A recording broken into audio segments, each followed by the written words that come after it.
كما صليت على إبراهيم وعلى آل إبراهيم في العالمين إنك حميد مجيد. قال الله تبارك وتعالى في كلامه المجيد: أعوذ بالله من الشيطان الرجيم. بسم الله الرحمن الرحيم. قال الملأ الذين استكبروا من قومه للذين استضعفوا لمن آمن منهم أتعلمون أن صالحا مرسل من ربه قالوا إنا بما أرسل به مؤمنون. قال الذين استكبروا إنا بالذي آمنتم به كافرون. فعقرنا كتواتوا عن أمر ربهم وقالوا يا صالح ائتنا بما تعدنا إن كنت من المرسلين. فأخذتهم الرجفة فأصبحوا في دارهم جاثمين. قال المؤلف والمفسر رحمه الله تعالى: أدام النفع بعلومه وعلومكم في الدارين آمين. إلى أن قال: قوله تبارك وتعالى: قد جاءتكم آية بينة من ربكم هذه ناقة الله. قد جاءتكم بينة من ربكم هذه ناقة الله لكم آية، أي قد جاءتكم حجة من الله على صدق ما جئتكم به. وكانوا هم الذين سألوا صالحا عليه السلام أن يأتيهم بآية واقترحوا عليه بأن تخرج لهم من صخرة سماء عينوها بأنفسهم، وهي صخرة منفردة في ناحية الحجر يقال لها الكاتبة فطلبوا منها. اب اللہ تبارک و تعالی نے فرمایا کہ حضرت صالح علیہ السلام نے اپنی قوم کو ہدایت کی کہ اے میری قوم، قد جاءتکم بینۃ من ربکم، اب تو تمہارے رب کی طرف سے کھلی دلیل بھی آ گئی.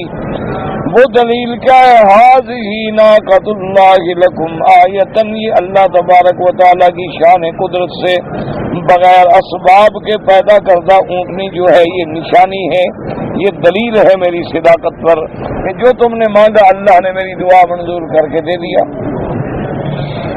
آپ نے فرمایا کہ قد جاءتکم حجۃ من اللہ، یہ اللہ کی طرف سے حجت ہے، دلیل ہے علی صدق ما جئتکم بہ، اس بات کی کہ میں جو دعوت دے رہا ہوں وہ سچی ہے اور میں اللہ کا پیغمبر ہوں. اور اس کے بعد فرمایا کہ وہی لوگ تھے، ان کی قوم سمود تھی، جنہوں نے حضرت صالح علیہ السلام سے خود مطالبہ کیا تھا بِأَنْ آیتن کہ کوئی نشانی لے کے آئے. وَاقْتَرَحُوا عَلَيْهِ، اور انہوں نے خود تجویز دی تھی بِأَنْ تَخْرُجَ لَهُم مِّن صَخْرَةٍ سَمَّاءٍ، کہ وہ ایک پتھر ہے، پتھر سما یعنی کچھ نہیں، بالکل جامد ٹھوس پتھر. عینوہا بانفسہم، انہوں نے خود معین کیا کہ یہ جو پتھر ہے نا جی، جیسے مقصد ہے ایک چیز ہوتی ہے نا بجنے والی، سننے والی، تو نے سننے والا نہیں، خالص پتھر ہے، سمن بکمن سے سما. اب انہوں نے معین کر دیا تھا کہ یہ پتھر جو ہے ایک اکیلا پتھر تھا ہجر بستی کے علاقے میں، یعنی کونے میں. ہجر وہ مقام ہے جو قوم سمود کی علاقہ تھا، آبادی تھی، اس کا نام تھا ہجر سمود. اور اس پتھر کی وہ جو چٹان تھی اس کو کہتے تھے کاتبہ، یقال لها الکاتبۃ. فطلبوا منها ان يخرج لهم منها ناقۃ نشراء تمغض، انہوں نے کہا کہ آپ یہ دکھائیں معجزہ کہ اس پتھر سے اونٹنی نکلے اور 10 من کی اور ہو بھی گابن، یعنی وہ بالکل مخاض کے یعنی ولادت کے قریب ہو، یعنی بالکل بچہ پیدا کرنے کے قریب. فأخذ عليهم صالح عليه السلام الوعود والمواثيق فإن أجابهم الله إلى سؤالهم وأجابهم إلى طلبتهم ليؤمنن به وليتبعنه. حضرت صالح علیہ السلام نے ان سے عہد لیا، ان سے میثاق لیا کہ بھی جو تم مانگ رہے ہو اگر وہ اللہ پاک عطا فرما دیں اور وہ معجزہ تم اپنی آنکھوں سے دیکھ لو تو پھر یہ وعدہ کرو کہ تم سب ایمان لاؤ گے اور میری پیروی کرو گے. انہوں نے کہا کہ جی بالکل ہم پکا وعدہ کرتے ہیں کہ جو ہم نے مانگا ہے اگر یہ معجزہ آپ ہمیں یہ دلیل دکھلا دیں تو ہم ایمان لے آئیں گے کہ آپ اللہ کے سچے نبی ہیں۔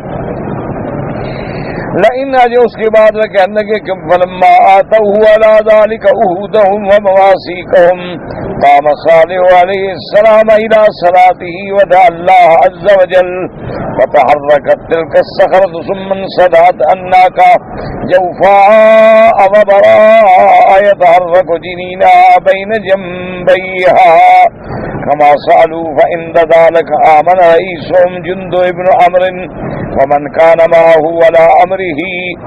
اب حضرت صالح علیہ السلام نے جب ان سے عہد و میثاق لے لیا کہ ہم بالکل ایمان لے آئیں گے، تو آپ کھڑے ہوئے، نماز پڑھی 2 رکعت اور اس کے بعد جو ہے اللہ سے دعا مانگی۔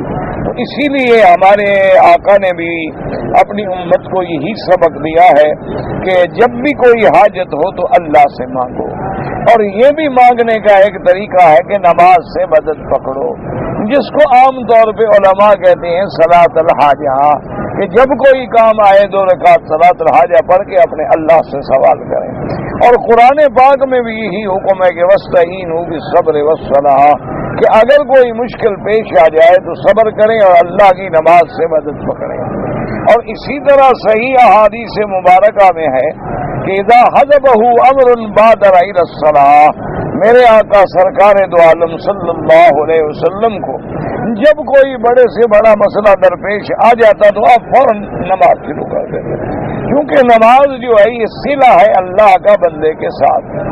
نماز جو ہے یہ معراج مومن ہے، نماز جو ہے یہ روح اور جسم دونوں کی بالیدگی کا سبب ہے۔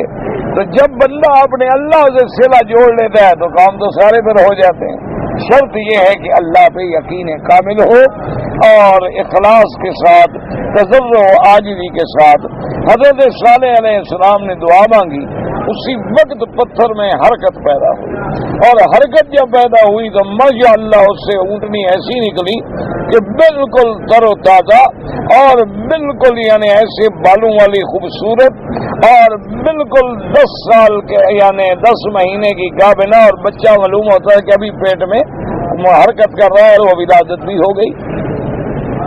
اس لیے انہوں نے فرمایا کہ ان کی دعا جو تھی اللہ نے منظور کر دی کہ وہ پیدا ہوئی، اور جب یہ معجزہ دیکھا تو اس قوم کا جو بڑا تھا نا، اس کا نام تھا جندب ابن عمرو، اور اس کے ساتھ جو تھے وہ ایمان لے آئے۔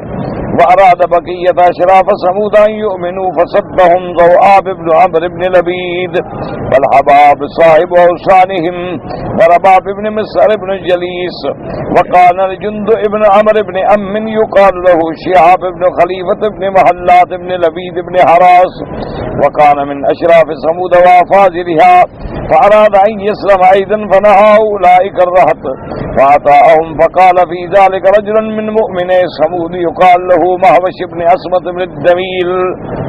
اب جناب اور جو لوگ تھے بڑے بڑے سردار، انہوں نے بھی ارادہ کیا کہ ایمان لے آئیں، لیکن ان کو ذؤاب ابن عمرو نے روک دیا، حباب نے روک دیا۔ یہ وہ لوگ تھے جو ان کے پادری تھے، جو بتوں کے مجاور تھے۔ انہوں نے کہا کیا کر رہے ہو، اپنے باپ دادے کا دین چھوڑ رہے ہو۔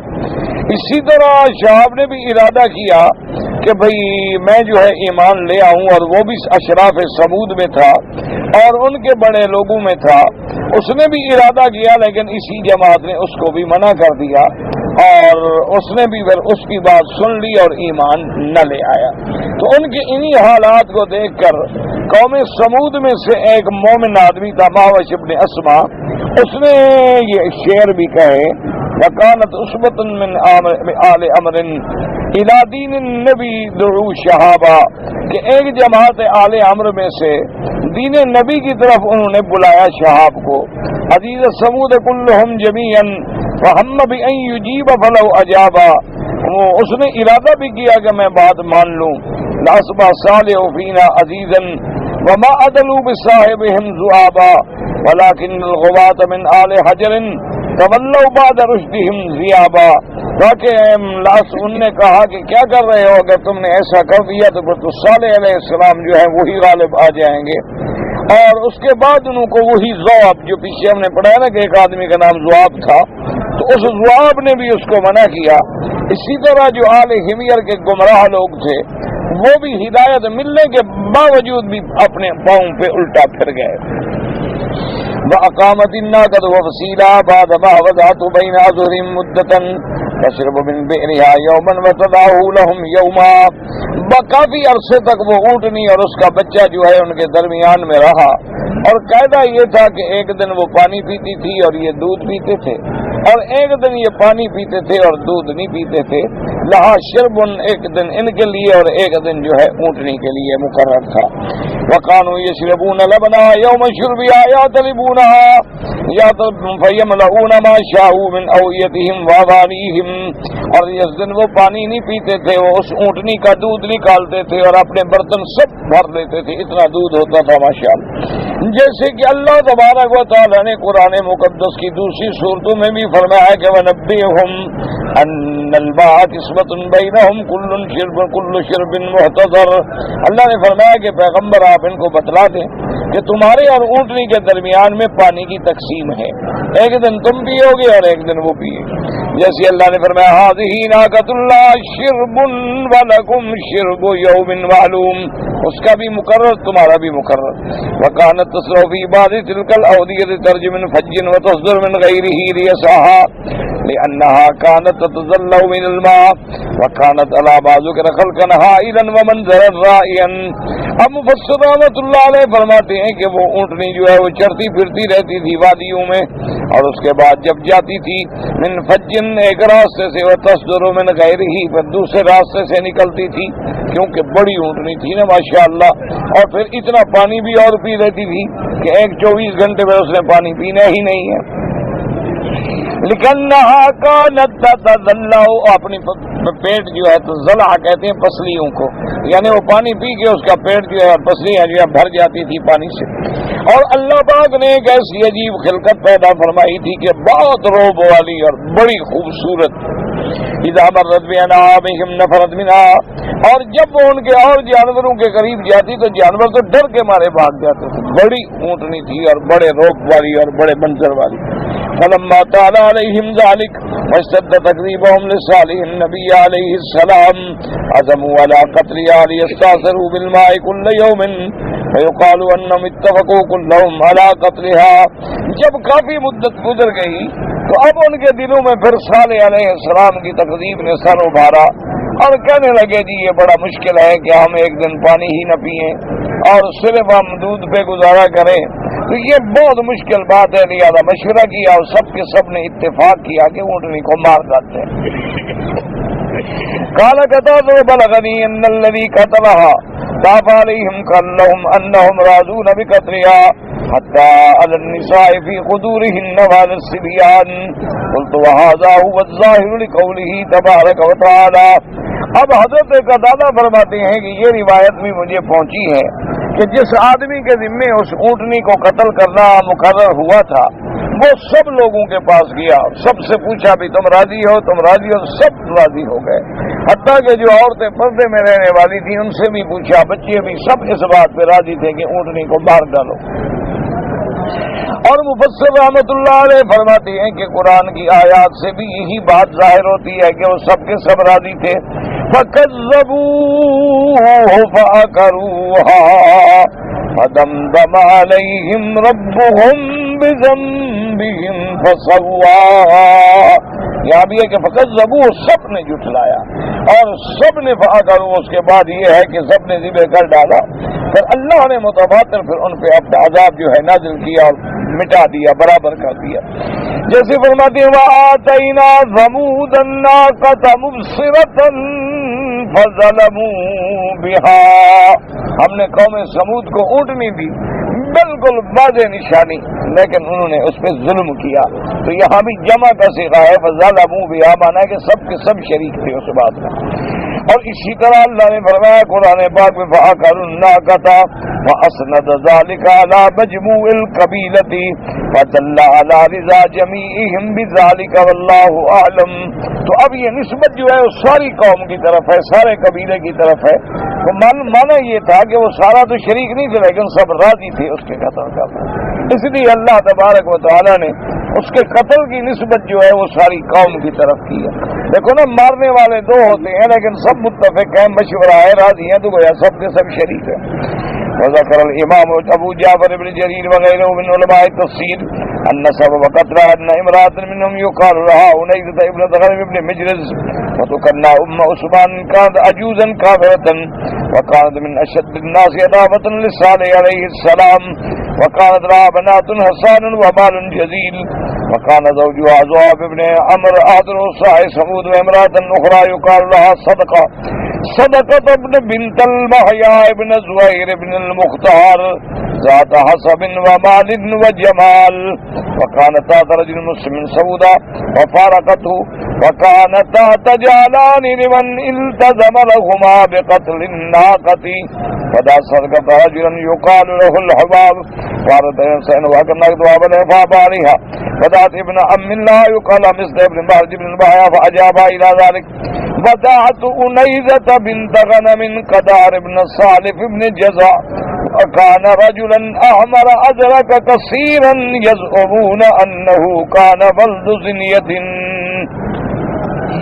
امام ابو جعفر بن جریر نے علماء تفسیر سے اس واقعے میں ایک واقعہ بھی نقل فرمایا ہے کہ اونٹنی کے قتل کا سبب جو ہے اصل میں یہ بنا کہ ایک عورت تھی جس کا نام تھا انیزہ بنت غنم اور کنیت کرتی تھی ام عثمان. یہ بوڑھی تھی اور تھی بھی کافرہ، کیونکہ یہ قاعدہ ہے، اللہ معاف فرمائے، کہ جتنا فتنہ ہے اس کا سبب جو ہے وہ عورت ہوتی ہے یا دولت ہوتی ہے. اللہ تبارک و تعالی ان کے فتنوں سے محفوظ فرمائے. اسی لیے میرے آقا نے سرکار دو عالم سیدنا محمد مصطفیٰ صلی اللہ علیہ وسلم نے بھی فرمایا تھا ایاکم وفتنۃ النساء، ایاکم وفتنۃ النساء، خبردار عورتوں کے فتنے سے بچنا، عورتوں کے فتنے سے بچنا. تو یہ عورت کا فتنہ ایسا ہے کہ اگر اللہ نہ بچائے تو بڑے بڑے عابد، بڑے بڑے عالم، بڑے بڑے زاہد، بڑے بڑے لوگ جن کی زندگیاں جو تھیں عبادتوں میں گزر گئی وہ بھی پھسل جاتے ہیں. اللہ پاک نے ایک ایسی اس میں کشش پیدا کر دی ہے. وہی لوگ بچ سکتے ہیں جو ایمان والے ہیں اور جن کی اللہ حفاظت فرمائے. تو وہ عورت جو تھی اس کو شدید عداوت تھی حضرت صالح علیہ السلام کے ساتھ، اس کو بے انتہا بغض تھا حضرت صالح علیہ السلام کے ساتھ. اس کی لڑکیاں تھیں بڑی خوبصورت، بنات الحسان و مال الجزیل، اور بہت بڑی دولت بھی تھی اس کے پاس. اس کا خاوند جو ہے اس بوڑھی کا زواب ابن عمر جو ہے وہ قوم سمود کے بڑے رؤساء میں سے تھا. اور اسی طرح ایک اور عورت تھی جس کا نام تھا صدقہ بنت المحیا. یہ عورت جو ہے یہ بھی صاحب مال اور جمال اور حسن اور دولت اور پیسہ، اور یہ ایک مسلمان مرد تھا قوم سمود کا، اس کی بیوی تھی. لیکن یہ پھر اس مسلمان کو چھوڑ گئی. تو اب یہ دونوں عورتیں جو ہیں، ایک وہ بوڑھی ہو گئی اور یہ ہو گئی صدقہ. تو یہ ہر آدمی کو بلاتی اور اپنے ساتھ لگاتی اور ان سے مطالبہ کرتی کہ بھی تم جو ہے اونٹنی کو قتل کرو. تو اسی طرح صدقہ نے ایک آدمی کو بلایا، اس کا نام تھا حباب. اس نے کہا دیکھو میں کتنی خوبصورت عورت ہوں اور میں اپنے آپ کو تمہارے سپرد کرتی ہوں، تمہارے خواہش پوری کرنے کے لیے تیار ہوں، لیکن شرط یہ ہے کہ اونٹنی کو مار دو. اس نے کہا کہ نہیں، میں تو ایسا کام نہیں کر سکتا. اس کے بعد اس نے اس کا چاچے کا لڑکا تھا مسدہ ابن مہرج، اس کو کہا کہ دیکھو اگر تم اونٹنی کو مار دو تو میں تمہیں اپنا آپ پیش کرتی ہوں. وہ راضی ہو گیا. اسی طرح وہ انیزہ جو تھی اس نے کدار ابن صالف کو بلایا. کدار ابن صالف جو ہے یہ آدمی ایسے تھا کہ سرخ رنگ تھا اور پیلی اس کی آنکھیں تھیں، نیلی، ازرق کہتے ہیں، نیلی آنکھیں تھیں. اور اس کے بعد کہتی ہیں کہ جی یہ چھوٹے سے قد کا آدمی تھا. اور بعض لوگوں نے روایات میں یہ بھی لکھا ہے کہ یہ خود بھی ولد الزنا تھا. وَأَنَّهُ لَمْ يَكُنْ مِنْ أَبِيهِ الَّذِي يُنْسَبُ إِلَيْهِ وَهُوَ صَالِحٌ وإنما هو من رجل يقال له صحياد ولكن ولد على فراش صالف. یہ پیدا تو صالف کے یعنی نکاح میں ہوا لیکن تھا یہ صحیاد کی اولاد. وقالت له أوتيك أي بناتي شئت على أن تأكل الناقة فإن ذلك إن ترك كبار ابن صالف ومسلم ابن مهرج فاستغويا غوات من ثمود فأتبعهما 7 نفر فصاروا 9 رهط. اس نے بوڑھی نے اس کو کہا کبار ابن صالف سے کہ اگر تم یہ اونٹنی کو قتل کر دو تو یہ میری لڑکیاں جو ہے نا ان میں سے جو لڑکی چاہو پسند کر دو میں دینے کے لیے تیار ہوں. اس نے کہا ٹھیک ہے میں مارتا ہوں. تو وہ ان کو راضی کرنے کے بعد یہ دونوں نکلے اور انہوں نے اور اپنے گمراہ دوست جو تھے ان کے پارٹی ان کو بلایا تو 7 آدمی اور تھے وہ بھی ان کے ساتھ مل گئے اور 2 آدمی یہ تھے تو کل یہ 9 آدمی ہو گئے جس کا قرآن نے باقاعدہ ذکر فرمایا. وَكَانَ فِي الْمَدِينَةِ 9 رَهْطٍ يُفْسِدُونَ فِي الْأَرْضِ وَلَا يُصْلِحُونَ. اللہ نے فرمایا کہ اس شہر میں وہ 9 آدمیوں کی ایک جماعت تھی جو زمین میں فساد پھیلانا چاہتے تھے اور جن کو اصلاح نہیں تھی. وَكَانُوا رُؤَسَاءَ فِي قَوْمِهِمْ فَاسْتَبَالُوا الْكَبِيرَةَ الْكَافِرَةَ بِكَمَالِهَا فَتَابَعَتْهُمْ عَلَى ذَلِكَ فَانْطَلَقُوا فَرَصَدُوا وَالنَّاقَةَ حِينَ صَدْرَتْ عَنِ الْمَاءِ. اور یہ اپنے اپنے قوموں کے بھی رئیس تھے سردار تھے تو قبیلے کو بھی ملا لیا. قبیلہ بھی ان کی بات کا قائل ہو گیا وہ بھی راضی ہو گئے.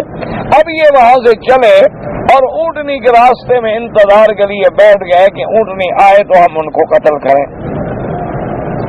وقد كمل لها كدار ابن صالح في أصل صخرة على طريقها وكمل رمز في أصل أخرى فمرت رابطة فرما بسام منتظم بأجرة ساكيها وخرج بنت غنم أنيدة وأمرت ابنتها وكان من أحسن الناس وجها فصبرت عن وجيها لكدار وزمرت وشد عليها كدار بالسيف فكشف عن ركوبها فخرت ساكتة إلى الأرض.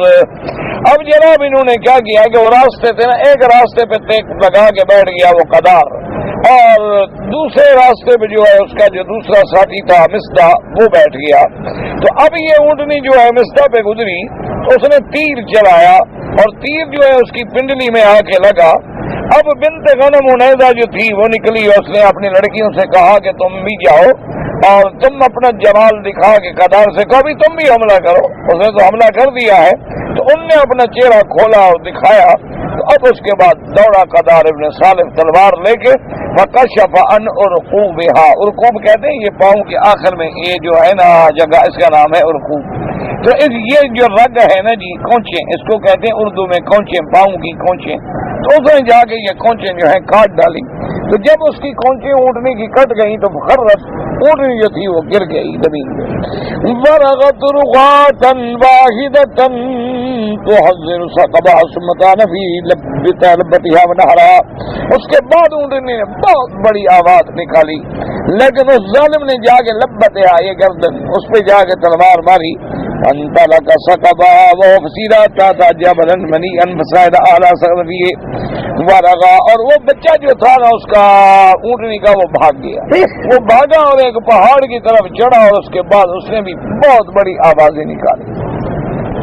فروي عبد الرزاق عن معمر من سمع البصري انه قال يا رب اين امي فقال انه رغى 3 مرات وانه دخل في سرة وغاب فيها فقال انهم اتبعوه فاقروه مع امه والله اعلم. فلما فعلوا ذلك فرغوا من اكل الناقة بلغ الخبر الصالح عليه السلام فجاءهم وهم مجتمعون فلما رأى الناقة بكى وقال تمتعوا في داركم 3 أيام. اب بعد مفسرین رحمت اللہ علیہ فرماتی ہیں کہ اس اونٹنی کا بچڑا جو تھا وہ دوڑا اور اس کے بعد اس نے اتنی زور سے آوازیں نکالی اور آواز آئی کہ اللہ میری اماں کہاں ہے کس کہاں اس نے مال ڈالا ہے. اور بعض کہتی ہیں کہ وہ ایک غار میں گھس گیا اور غائب ہو گیا. اور بعض روایات میں یہ بھی لکھا ہے کہ نہیں انہوں نے اس کو بھی پکڑا اور آگے اس کی ماں کے ساتھ اس کو بھی ذبح کر دیا. جب دونوں ذبح ہو گئے اور اونٹنی بھی ذبح ہو گئی اور اس کا بچہ جو ہے وہ بھی ذبح ہو گیا تو حضرت صالح علیہ السلام کو پتہ چلا کہ ان ظالموں نے اس اونٹنی کو جو اللہ کی قدرت سے پیدا ہوئی تھی قتل کر ڈالا ہے. اور آپ آئے اور یہ سب کٹھے بیٹھے ہوئے تھے جب حضرت صالح علیہ السلام نے اونٹنی کو دیکھا کہ اونٹنی ذبح ہو گئی ہے، اب بقا آپ رو پڑے. آپ نے انتہائی کہ یہ تو ایسی اونٹنی تھی جو اللہ نے پتھر سے پیدا فرمائی، اور ظالموں تم نے خود معجزہ مانگا اور اس کا تم نے یہی قدر کیا ہے. پھر حضرت صالح علیہ السلام جب جوش غضب میں آئے تو انہوں نے کہا کہ تم نے اللہ کے عذاب کو دعوت دی ہے. فتمتعوا فی دارکم ثلاثۃ ایام، اب 3 دن تمہیں صرف ملتے ہیں، تمہیں 3 دن اپنا زندگی کا باقی تمہارے رہ گئے اور فائدہ اٹھا لو، اس کے بعد اللہ کا عذاب جو ہے تم پہ آ جائے. تو اصل میں ان واقعات میں ہمارے لیے عبرت ہوتی ہے کہ ہم لوگ اب یہ واقعات قرآن میں پڑھیں تو ہم عبرت حاصل کریں کہ قوم عاد پہ کیوں عذاب آیا، قوم سمود پہ کیوں عذاب آیا، قوم لوط پہ کیوں عذاب آیا، قوم نوح علیہ السلام پہ کیوں عذاب آیا. تو کیا ہمارے اندر تو وہ اعمال پیدا نہیں ہو رہے کہ ہم کہیں اسی عذاب کے مستحق نہ بن جائیں؟ اس لیے اللہ کے قرآن میں عبر ہوتے ہیں، اللہ کے قرآن میں مواعظ اور نصائح ہوتے ہیں کہ ہم ان واقعات سے ہدایت پکڑیں اور اپنی اصلاح کی کوشش کریں. اور اسی طرح علماء کرام نے اور مفسرین اعظام نے لکھا ہے کہ اللہ تبارک و تعالیٰ کافروں کو کافر ہونے کی وجہ سے ہلاک نہیں کر دیتے. یعنی اگر کافر ہے تو کافر کو بھی زندہ رہنے کا حق ہے، وہ بھی اللہ کی مخلوق ہے، وہ بھی دنیا میں زندہ رہتا ہے، اولادیں ہیں، دولت ہے، آرام ہے، صحت ہے، سب کچھ ہے. اللہ تبارک و تعالیٰ کافروں کو بھی اس وقت برباد کرتے ہیں جب کفر کے ساتھ وہ مجرم بن جاتے ہیں، جب کفر کے ساتھ وہ فساد فی الارض پھیلاتے ہیں، جب کفر کے ساتھ وہ جرائم کا ارتکاب کرتے ہیں، جب وہ حدود سے نکل جاتے ہیں تو پھر اللہ کا عذاب آ جاتا ہے. اسی لیے مشہور ہے نا جی کہ اقتدار جو ہے، حکومتیں جو ہیں وہ کفر سے تو چل سکتی ہیں لیکن ظلم سے نہیں چل سکتی. جب ظلم شروع ہو جائے تو پھر اللہ کی غضب آ جاتا ہے، پھر اللہ تبارک و تعالیٰ کی پکڑ آ جاتی ہے. تو ان قصص القرآن میں اور قصص الانبیاء علیہم الصلاۃ والسلام میں ہمارے لیے ایک عظیم عبر ہے. اللہ ہمیں سمجھنے کی اور عبرت پکڑنے کی توفیق عطا فرمائے. واللہ اعلم.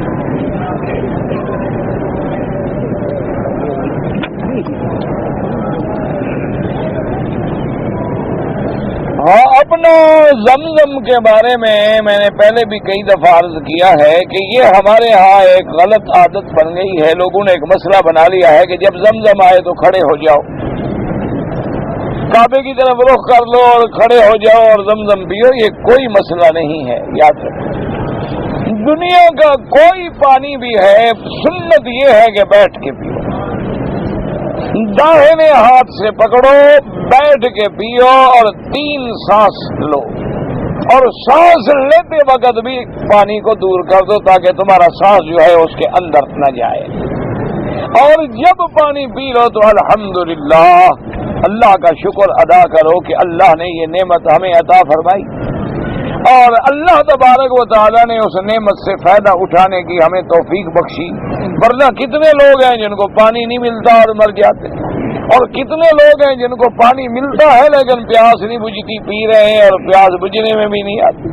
تو اس لیے ہمیشہ یاد رکھیں، چاہے زمزم ہو یا غیر زمزم، پانی بیٹھ کے پینا سنت ہے.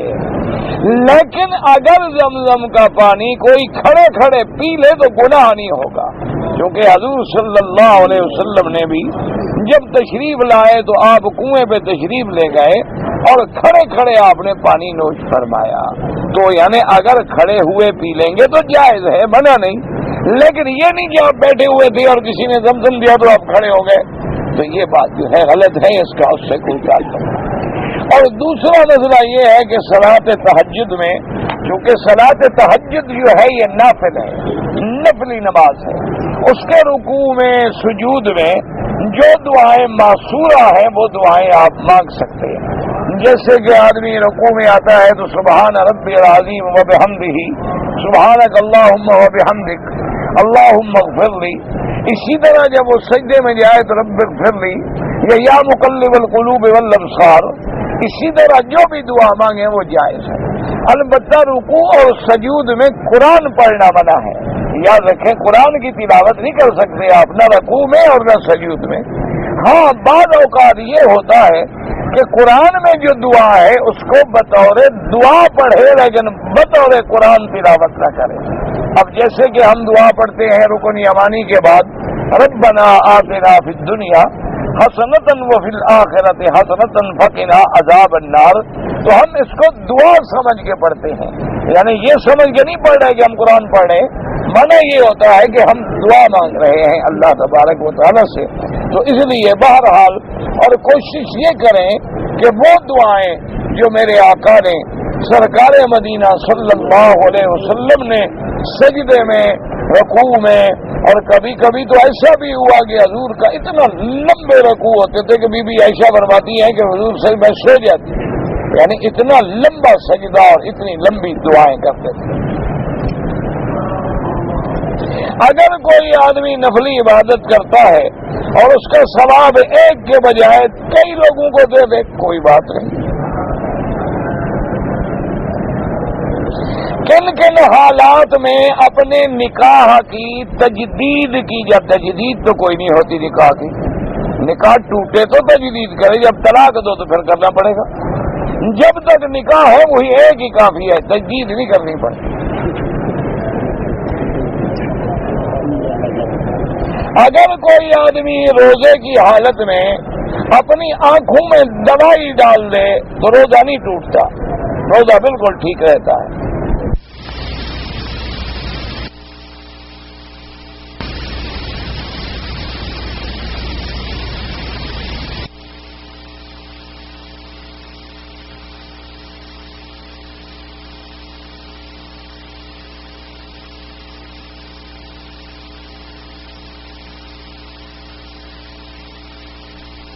آپ بوسہ دیں گے تو سینہ کریں گے تو بوسہ دیں گے نا، اور یہ اشارہ بھی بوسے کے قائم مقام ہے.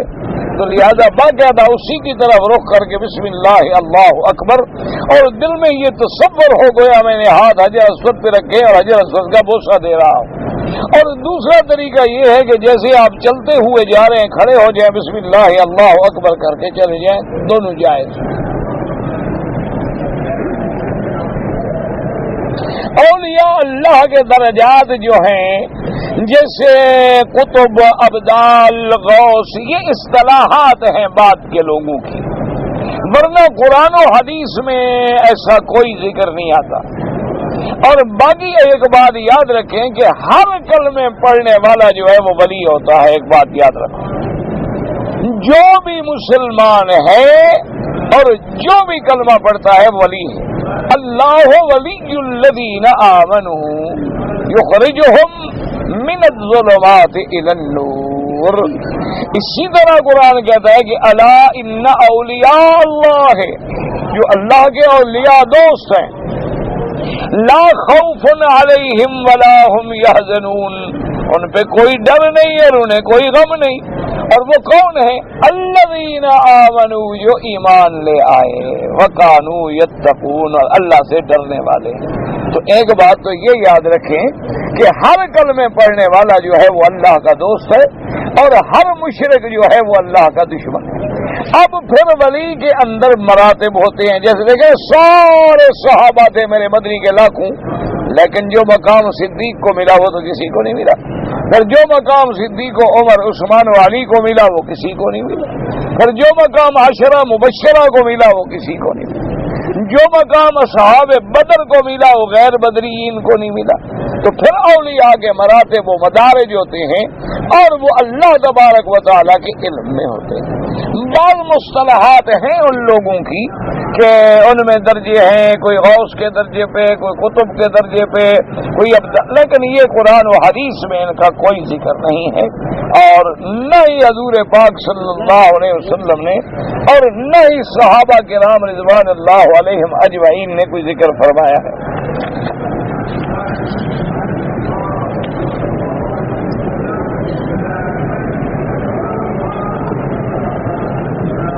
کہتے جی کہ بعض لوگ جو ہیں انگوٹھیوں میں پتھر استعمال کرتے ہیں، یعنی عقیق ہے، زمرد ہے، یاقوت ہے، یا اور کوئی لولو موتی ہے، اور ان کے دماغ میں یہ عقیدہ ہوتا ہے کہ اس پتھر پہننے سے فلاں بلا جو ہے ٹل جائے گی، یا اس پتھر پہننے سے میرا فلاں کام جو ہے ہو جائے گا، یہ تو شرک ہے، پتھر کام تھوڑا کرتے ہیں۔ نفع نقصان کا مالک جو ہے وہ اللہ تبارک و تعالیٰ کی ذات ہے، ایک بات یاد۔ اچھا، ایک ہوتا ہے فائدہ، کیا مانا کہ اللہ نے گل بنفشہ میں بھی تو ایک فائدہ رکھا ہے نا، بوٹی میں آم کھاؤ تو اس کا ایک فائدہ ہے، انگور کھاؤ تو ایک فائدہ ہے۔ اسی طریقے سے اگر آپ ناریل کھائیں، ناریل کا پانی پئیں تو اپنا فائدہ ہے، مچھلی کھائیں تو اپنا فائدہ ہے۔ تو اسی طرح اگر اللہ نے بعض پتھروں میں کوئی ایسے فوائد رکھے ہیں، جیسے کہ اطباء اور حکماء جو ہیں، آپ نے دیکھا ہے نا، وہ کشتہ بناتے ہیں، کشتہ زمرد، کشتہ یاقوت، کشتہ مروارید، تو وہ ان موتیوں کو پیسنے کے بعد اپنے طریقے سے کشتے بناتے ہیں، تو اس کے اندر کوئی فائدہ ہوتا ہے۔ ایک ہے نفع نقصان کا مالک سمجھنا، یہ غلط بات ہے۔ نفع نقصان، یا جیسے بعض لوگ کہتے ہیں جی اگر تم نے جی فلاں انگوٹھی پہنی نا فلاں پتھر تو بس تمہارے ہلاکت ہو جائے گی، تمہارا ستارہ نہیں ملتا، یہ کفر اور شرک ہے، یہ کفر اور شرک ہے، کوئی نفع نقصان کا مالک نہیں۔ ہاں، جیسے بعض پہاڑ ٹھنڈے ہوتے ہیں، بعض پہاڑ گرم ہوتے ہیں، بعض پہاڑوں سے آپ گزریں تو مقناطیس کی طرح اثرات ہوتے ہیں، بعض پہاڑوں میں آپ گزریں تو آپ کے کان بند ہو جائیں گے، بعض پہاڑوں میں آپ گزریں تو معلوم ہوگا کہ پتہ نہیں ہمارا شکل ختم ہوتا جا رہا ہے۔ تو اللہ تبارک و تعالیٰ نے کوئی چیز بے فائدہ تو پیدا نہیں کی، ہر چیز کے اندر مختلف اثرات و فوائد اللہ نے رکھے ہیں۔ اللہ نے مٹی پیدا فرمائی، ہر ملک کی مٹی کے اپنے اثرات ہیں۔ اللہ تبارک و تعالیٰ نے جتنی چیزیں دنیا میں پیدا فرمائی ان کے فوائد ہیں، لیکن یہ عقیدہ رکھنا کہ بھئی میرا نام یہ ہے اور میرا ستارہ یہ ہے اور مجھے فلاں پتھر فائدہ دے گا یا مجھے فلاں پتھر نقصان دے گا، تو یہ شرک ہے۔ حضور صلی اللہ علیہ وسلم نے انگوٹھی مبارک پہنی ہے اور آپ کی انگوٹھی مبارک پہ لکھا ہوا تھا محمد الرسول اللہ، یعنی محمد رسول اللہ، تو وہی انگوٹھی بھی تھی اور وہی خاتم بھی تھی، وہی مہر بھی تھی، کیونکہ عرب کے اندر رواج ہے اور آج تک ہے کہ آپ کے دستخط کو اتنی اہمیت نہیں دیتے جب تک کہ مہر ساتھ نہ لگی۔ اسی لیے جب حضور پاک صلی اللہ علیہ وسلم نے اس زمانے کے سلاطین کو یا بادشاہوں کو خط لکھے تو مہر لگا دی۔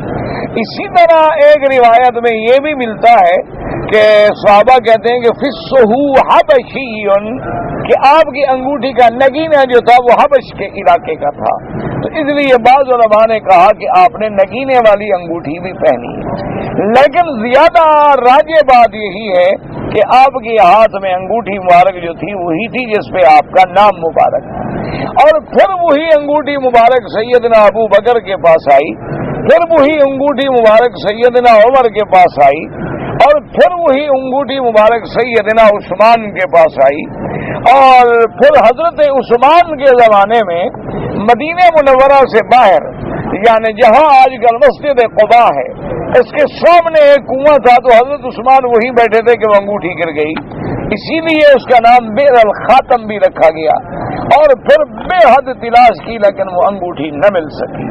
تو اس کے بعد جو ہے وہ فتن کا دروازہ بھی کھل گیا اور حضرت عثمان بھی امتحان میں آ گئے اور آپ بھی پھر شہید ہو گئے۔ تو بہرحال چاندی کی انگوٹھی پہننا، اس پہ اپنا نام لکھوا کے پہنو یا بغیر نام کے پہنو، یا اس میں ویسے خوبصورتی کے لیے کوئی پتھر پہن لو کہ چلیے اچھا لگتا ہے، یہ نہیں کہ وہ نفع دیتا ہے یا نقصان دیتا ہے، اس عقیدے کے بغیر پتھر پہننا جائز ہے۔ سونے کی انگوٹھی پہننا حرام ہے، عورت کے لیے سونا پہننا حلال ہے، اور پتھر جو بھی آپ استعمال کریں، یاقوت ہے، زمرد ہے، اسی طرح الماس ہے، اور اسی طرح کئی دنیا کے پتھر ہیں، انواع و اقسام ہیں، لا تعد ولا تحصى، تو اللہ تبارک و تعالی نے اجازت ہے لیکن سونے کی نہ ہو ہرگز۔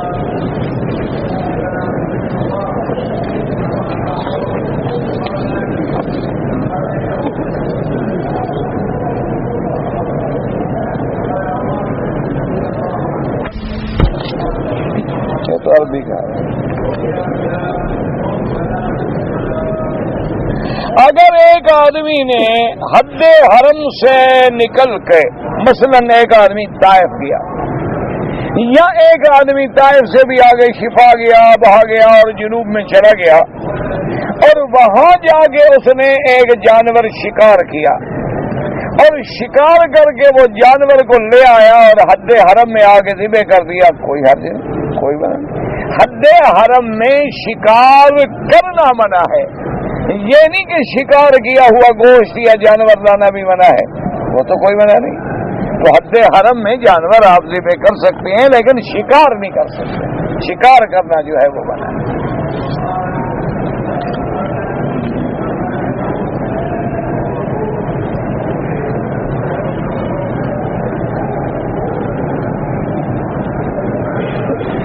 ہمارے محلے میں ایک امام صاحب ہیں، وہ کہتے ہیں زور سے آمین کہو، تو کوئی حرج نہیں، زور سے بھی ثابت ہے اور آہستہ بھی ثابت ہے، کیونکہ آمین دعا ہے، اور دعا کے لیے امام ابو حنیفہ رحمۃ اللہ علیہ کے نزدیک افضل یہ ہے کہ آہستہ کہیں، اور امام احمد بن حنبل رحمۃ اللہ علیہ کے نزدیک زور سے کہنا جو ہے افضل ہے۔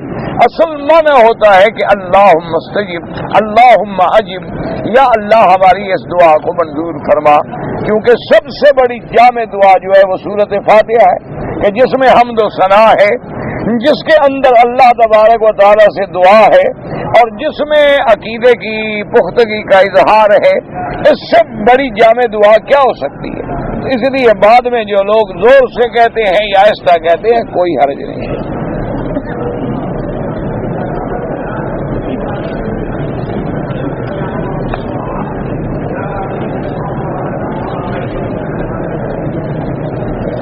اگر ایک عورت جس کی عمر 80 سال ہے وہ بغیر محرم کے اگر سفر کرے، اور کوئی حرج نہیں، جب عورت کی عمر زیادہ ہو جائے، خوف فتنہ نہ رہے، تو پھر وہ دوسری عورتوں کے ساتھ بھی آ سکتی ہے، حج کر سکتی ہے، سفر کر سکتی ہے۔ اللہ نے پابندی کیوں لگائی ہے؟ تاکہ حادثہ نہ ہو، فتنہ نہ ہو، کہ جوان عورت ہے اکیلی آئی ہوئی، جوان عورت ہے اور لوگوں کے ساتھ کمرے میں رہ رہی ہے، مکے میں، جدے میں، مدینے میں اور راستے میں طائف، کسی وقت بھی فتنہ ہو سکتا ہے، شیطان کا کوئی وقت ہوتا ہے، کسی وقت بھی آدمی کو فتنے میں مبتلا کر سکتا ہے۔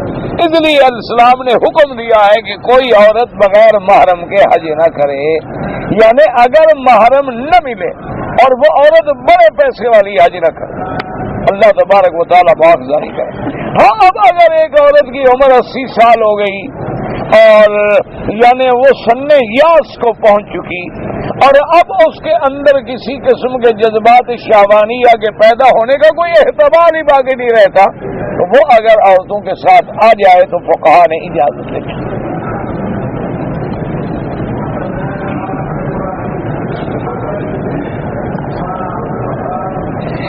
میں حرم میں کام کرتا ہوں، میں پاکستان چھٹی پہ گیا تھا اور واپس آ کے میں نے عمرہ نہیں کیا، کیونکہ آپ اب حرم میں رہتے ہیں تو بس بات ختم ہوگی، اسی لیے زیادہ رہنے میں خطرہ ہوتا ہے، کیونکہ آدمی جب حرم میں زیادہ رہتا ہے، اب دیکھنے نا طالب العلم مسجد میں زیادہ رہتے ہیں تو مسجد کا ادب ختم ہو جاتا ہے۔ اسی لیے امام ابو حنیفہ رحمۃ اللہ علیہ کے نزدیک مکے اور مدینے میں مستقل رہنا جو ہے وہ اچھا نہیں ہے۔ وہ فرماتے ہیں کہ بس آپ حج کریں، عمرہ کریں، اپنا کام کریں اور جائیں اپنے ملک کو۔ وہ کہتے ہیں کہ باہر رہ کر حرم کی دل میں تڑپ ہو وہ زیادہ بہتر ہے کہ حرم میں رہ کر بے ادب بن جاؤ، حرم میں رہ کے گستاخ بن جاؤ، یا حرم میں رہ کے ہر وقت اپنے ملک کو یاد کرو، اس سے تو بہتر ہے کہ تم باہر بیٹھ کے حرم کو یاد کرو۔ اسی لیے وہ ایک لطیفہ لکھا ہے کہ ایک دفعہ امام ابو حنیفہ رحمۃ اللہ علیہ بیٹھے تھے، یا اللہ عالم امام ابو یوسف رحمۃ اللہ علیہ تھے، تو کوئی آدمی کھانا لے آیا، ادھر اذان بھی ہو چکی تھی، تو آپ نے ساتھیوں کو بلایا کہ بھی آؤ کھانا کھا لو، تو سارے ساتھی بیٹھ گئے، کھانا کھا لیا، اس کے بعد پھر نماز پڑھی۔ اب جب نماز ختم ہو گئی تو میرے جیسے لوگ بھی تو ہوتے ہیں نا، ان پڑھ قسم کے جاہل، تو ایک آدمی نے اعتراض کیا کہ یار عجیب امام ہے، اذان ہو گئی، نماز کا وقت ہے، کھانا کھانے میں لگے ہوئے ہیں، پہلے نماز پڑھ لیتے، کھانا آرام سے بعد میں کھا لیتے، لیکن اس بندے کا حال دیکھو، یہ مولوی بڑے پیٹو ہوتے ہیں کہ پہلے کھانے کا فکر کیا لیکن نماز کا فکر نہیں کیا۔ تو حضرت کو جب یہ بات پہنچی تو آپ نے فرمایا میرے بھائی، میں یہ چاہتا تھا کہ میرا کھانا جو ہے وہ نماز بن جائے، میں یہ نہیں چاہتا تھا کہ میری نماز جو ہے وہ میرا کھانا بن جائے، تو اس بیچارے کو تو سمجھ نہ آئی بات، اس کو کیا سمجھ آنی تھی؟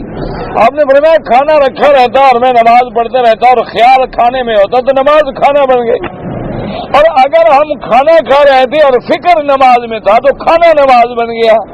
اس لیے بہتر تھا کہ ہم اپنے کھانے کو نماز بنا دیں، نہ کہ اپنی نماز کو ہم کھانا بنا دیں۔ اس لیے یاد رکھو، مکے میں رہتے ہو یا کہیں رہتے ہو، جب تم اپنے ملک میں چلے گئے اب واپس آ رہے ہو تو آپ میقات سے باہر سے آ رہے ہیں، آفاقی ہیں، اور بغیر عمرے کے آنا جو ہے وہ درست نہیں ہے۔ الا بعض ائمہ اجازت دیتے ہیں کہ جب تمہاری نیت عمرے کی نہ ہو، کاروبار کی ہو، نوکری کی ہو، ملازمت کی ہو، وہ کہتے ہیں کوئی حرج نہیں، یعنی حرج نہیں، یہ نہیں کہتے کہ نہ کرو، ان کے نزدیک بھی عمرہ کرنا افضل ہے، یعنی اگر وہ کہتے ہیں کہ نہ کرے تو دم نہیں دینی پڑے گی، لیکن امام ابو حنیفہ رحمۃ اللہ علیہ کے نزدیک اگر نہ کرے، چاہے چھٹی سے آئے یا نوکری سے آئے، وہ کہتے ہیں کہ لازم عمرہ بھی قضا کرے اور دم بھی ادا کرے، کہ یہ میقات بنائے اسی لیے گئے ہیں کہ کوئی یہاں سے گزرنے والا اللہ کے گھر میں ایسے نہ گزر جائے جیسے دوسرے ملکوں میں گزر جاتا ہے، بلکہ یہ اللہ کے کعبے کا اعزاز ہے کہ آنے سے پہلے تیار ہو جائے کہ میں کس دربار میں جا رہا ہوں۔ تم دنیا کے بادشاہوں کی دربار میں جاتے ہو تو کتنے دن پہلے تیاری کرتے ہو، اور کتنے جناب تمہارے پروٹوکول کے قوانین ہیں اور قاعدے ہیں اور ضابطے ہیں، کھڑے کیسے ہونا ہے اور بات کیسے کرنی ہے اور بیٹھنا کیسے ہے اور چائے کیسے پینی ہے، اور ہر چیز کے ایک اللہ کے گھر کی ہمیں کوئی پرواہ نہیں کہ جیسے سر اٹھایا منہ اٹھایا چلے آئے، وہاں سے جو سگریٹ ہاتھ میں پکڑی حرم میں آ کے بجھائی، یہ تو ہمارا حال ہے۔ تو کم از کم کچھ تو شرم آ جائے گا نا، جب وہ غسل کرے گا، 2 رکعت پڑھے گا، 2 کفنوں کی طرح کپڑا باندھے گا، زبان میں لبیک اللہم لبیک ہوگا، تو کچھ تو ادب کے ساتھ اللہ کے گھر میں داخل ہوگا۔ تو اس لیے کوشش کیا کریں۔ اچھا، پھر ایک بات یہ بھی یاد رکھیں کہ اب دیکھیں لوگ آ رہے ہیں بیچارے 30-30 ہزار خرچ کر کے عمرہ کرتے ہیں، تم تو آ رہے ہو ویسے اور تمہیں مفت میں عمرہ مل رہا ہے، اتنی بڑی نعمت کو کہ جو چھوٹے حج کے برابر ہے، اتنی نعمت کو ٹھکرا دینا بھی تو بہت بڑی بدقسمتی ہے۔ یعنی لوگ ہزاروں روپے خرچ کر کے عمرے کے لیے آ رہے ہیں اور تم واپسی میں ویسے چھٹی گزار کے آ رہے ہو، ٹکٹ موجود ہے۔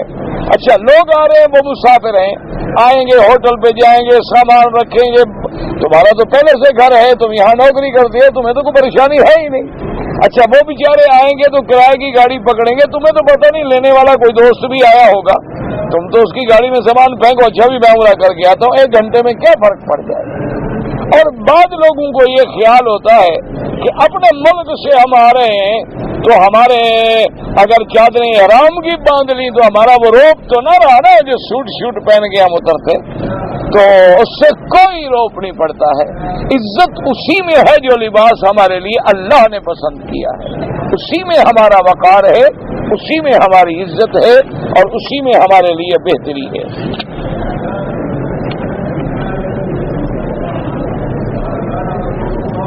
اگر ایک آدمی نوکری کے لیے پاکستان سے جدے آیا، اگر اس کی نیت یہ تھی کہ میں جدے ہی جاؤں گا اور بھائی کے پاس جاؤں گا، نوکری کا پتہ کروں گا، بعد میں مکے آیا تو جرمانہ نہیں ہوگا۔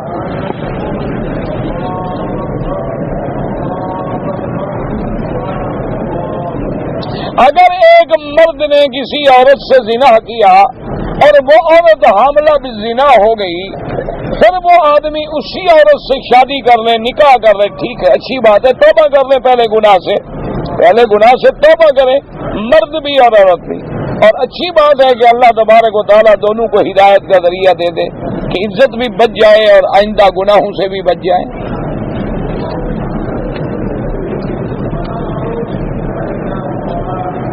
کہتے جی ہمارے ملک میں 2 جماعتیں ہیں جو حضور کے روضہ رسول کا اور خانہ کعبہ کا طواف کرتے ہیں اور گتے کا بناتے ہیں، اللہ ہدایت دے بس، انا للہ و انا الیہ راجعون۔ پھر حج کرنے کی کیا ضرورت ہے؟ 7 ایک عرفات میں میدان ہی بنا لیں، وہیں کھڑے کھڑے جان چھوڑوا لیں سارا کچھ، بھائی صرف طواف تک کیوں رہے؟ پھر سارا کام وہی کر رہے نا، ایک میدان اپنا، طواف اپنا، مینا اپنا، عرفات اپنا، ہر چیز اپنی، انا للہ و انا الیہ۔ یہ جماعتیں دین کا نام لیتی ہیں، ڈرامے باز لوگ ہوتے ہیں، ڈرامہ بناتے ہیں کہ لوگوں کو کیسے اکٹھا کریں، کوئی ماڈل دیکھنے آئے گا، کوئی روزہ دیکھنے آئے گا، کوئی رونق دیکھنے آئے گا۔ یہ دین کی جماعتیں نہیں ہوتی۔ دین کی جماعتیں وہ ہوتی ہیں اتباع محمد مصطفیٰ صلی اللہ علیہ وسلم۔ اب آپ دیکھیں گے حضور جب مدینے جا رہے ہیں، میرے آقا جب جا رہے ہیں، آپ رابق سے پہلے گئے، حضرت صدیق نے دیکھا تو حضور کے آنسو بہ رہے ہیں۔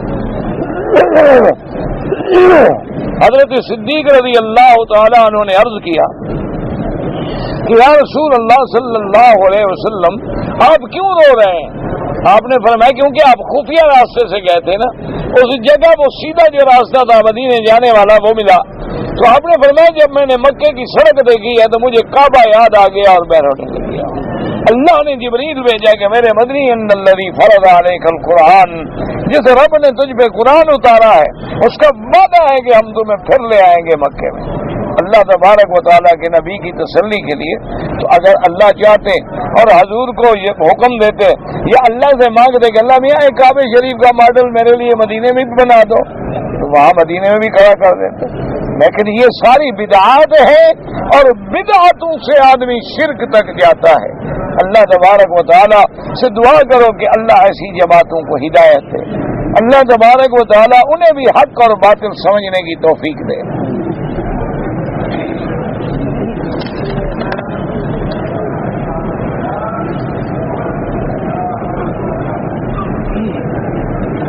کہ اللہ کے اسم مبارک 92 ہیں اور نبی کے بھی 99 ہیں، یہ تو کوئی بات نہیں۔ اور تمہیں کیسے خطرہ پیدا ہو گیا جناب کہ اگر عدد برابر ہو جائے دونوں خدا بن جائیں گے؟ عجیب عقل کی بات کرو۔ تم دو مثلا آپ کا اور میرا نام ایک رکھ لو تو عدد تو ایک نکل آئیں گے، پھر آپ اور میں ایک ہو جائیں گے۔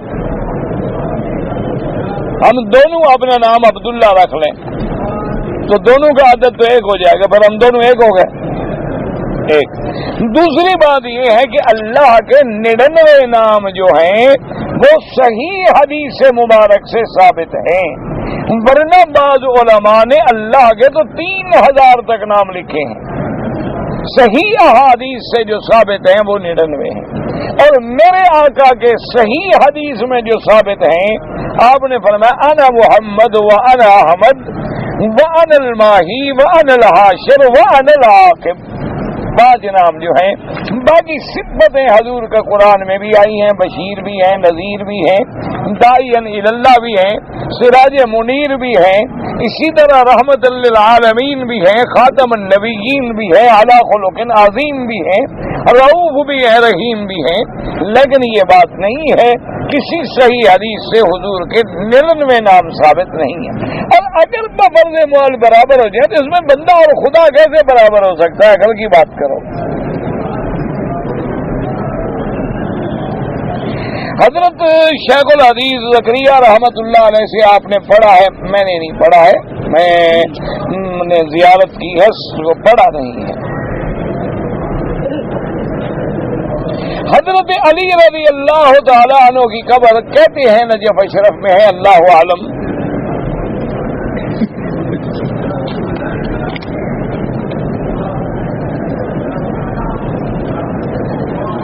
کہ وَلَوْ أَنَّهُمْ إِذْ ظَلَمُوا أَنفُسَهُمْ جَاءُوكَ فَاسْتَغْفَرَ اللَّهَ وَاسْتَغْفَرَ لَهُمُ الرَّسُولُ۔ یہ حضور کی زندگی کی آیت ہے، آپ اسی آیت کو کھول کے پڑھ لیں کہ کب اتری، کیوں اتری، شان نزول کیا ہے، مسئلہ سمجھ آ جائے گا۔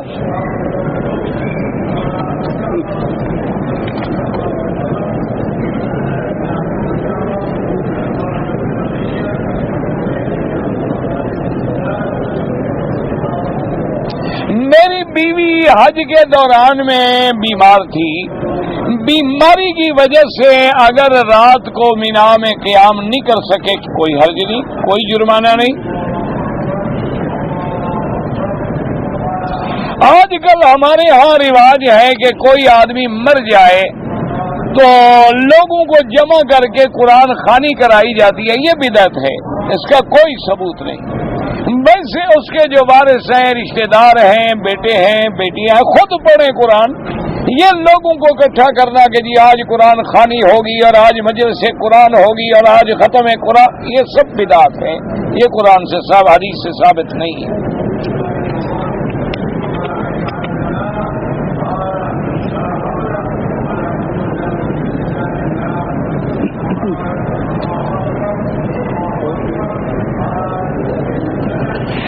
لڑکی جو نابالغ تھی اپنے رشتے دار کے گھر میں مہمان بن کے گئی، وہاں جانے کے بعد اسے حیض آ گیا، تو اب وہ وہاں رہے اور بعد میں پاک صاف ہو کے آئے یا فوراً آ جائے، پہلے وہاں جائے کیوں بغیر کسی باپ بھائی کے؟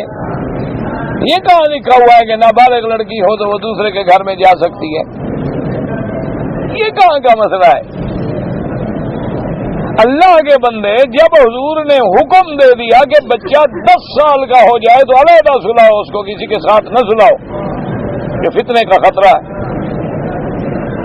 تو لڑکی نابالغ بھی ہو، مثلا بالغ ہوتی ہے 15 سال کی عمر میں، تو اس کا مطلب ہے کہ 15 سال کی عمر میں تو سب سے زیادہ فتنے کا خوف ہے۔ آپ نے اخباروں میں نہیں پڑھا ہے کہ 9 سے 13 سال کی 5 لاکھ عورتیں حاملہ ہیں؟ 1 سال کی رپورٹ ہے یورپ کے ملکوں کی کہ 9 سے 13 سال کی عمر تک کی لڑکیاں حاملہ ہیں، حاملہ بالزنا۔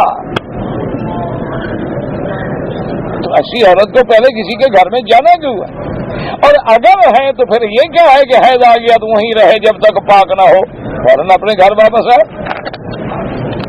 یہ کوئی مسئلہ نہیں کہ وہاں بیٹھی رہے۔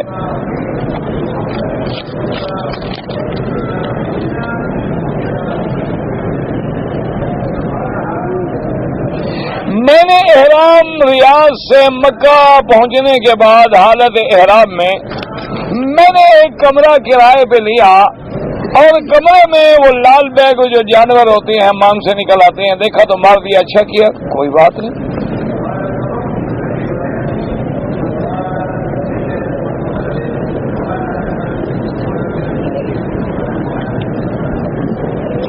کپڑے جو ہیں 2 کہیں سے بھی پہن سکتے ہیں، لیکن حضور بھی تو کہیں سے پہن سکتے تھے نا۔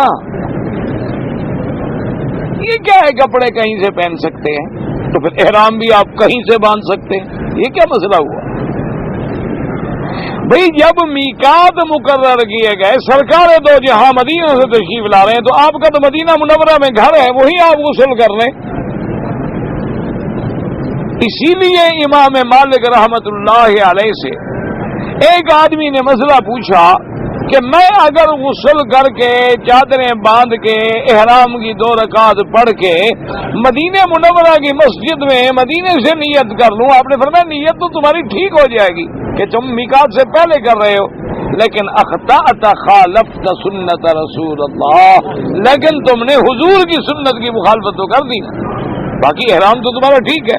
جیسے کہ اب ہم ہوائی جہاز میں آتے ہیں تو ہم اپنے ایئرپورٹ پہ غسل کر کے احرام باندھ لیتے ہیں، اس ڈر سے کہ جہاز گزر جائے گا اور ہمیں میقات کا پتہ نہیں لگے گا، کیونکہ ماں سوائے سعودی ایئر لائن کی اللہ جزائے خیر دے اور تو کسی مسلمان ملک کی ایئر لائن بھی نہیں بتلاتی کہ میقات آ گیا ہے، آ رہا ہے، آئے گا، پتہ ہی نہیں لگتا، آدمی آ جاتا ہے، گزر جاتا ہے۔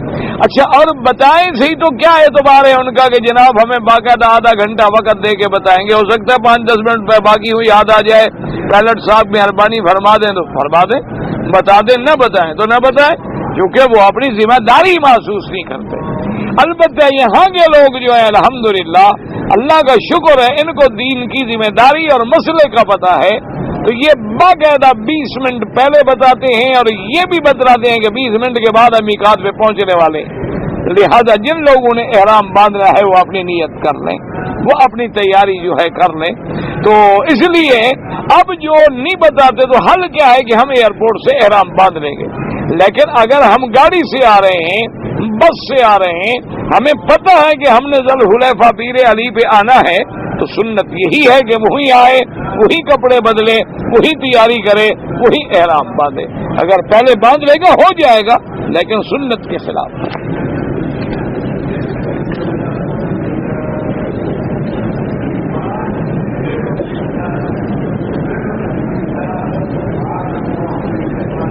اگر ایک لڑکی کا نکاح ہوا ہے کسی کے ساتھ اور میاں بیوی نہیں ملے، بلکہ اس لڑکی نے اپنے خاوند کو بتایا کہ میرا کسی اور کے ساتھ عشق ہے، تو اب اگر وہ طلاق دینا چاہتے تھے، اگر طلاق دینا چاہے دے سکتا ہے، کوئی ضروری تو نہیں کہ ملیں تو پھر طلاق دے، نکاح ہے، نکاح کے بعد تمہیں طلاق کا حق ہے۔ تو اس لیے وہ طلاق دے سکتا ہے. اور وہ لڑکی جو ہے غیر مدخولہ یعنی اس کے ساتھ چونکہ یہ ملا نہیں لیا تھا، کوئی عدت بھی نہیں، طلاق دی اور فارغ ہو گئی، تو طلاق دینا تو کوئی مسئلہ نہیں ہے. جب نکاح ہو جائے ملنا ضروری نہیں ہوتا کہ پہلے ملاقات ہو، میاں بیوی ملے اور پھر طلاق دے، یہ ضروری نہیں، وہ طلاق دے سکتا ہے. لیکن اگر اتنا غیرت مند ہوتا تو مسئلہ پوچھنے آتا مولوی مکی سے، بتا